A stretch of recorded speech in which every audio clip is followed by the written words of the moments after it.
In this video, I'll show you the difference between a Robinhood IRA and a Vanguard IRA so you can decide which one is better for you. First, open both apps or visit their websites, then sign in and go to the Retirement or IRA section to explore the features. Robinhood IRA is built for simplicity. You can search for stocks or ETFs, tap on them, and invest quickly with a clean and easy interface. It also offers features like contribution matching and no account minimums, which makes it beginner-friendly.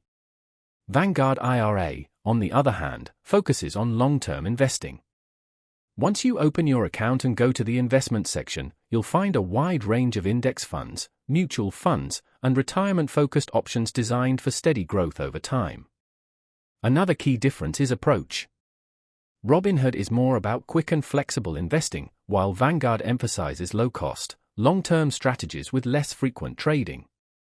If you want a simple and modern experience, Robinhood IRA is a good choice. If your goal is long-term investing with strong fund options, Vanguard IRA is usually the better option. That's it. If this helped you, make sure to like this video and subscribe for more simple tech tips.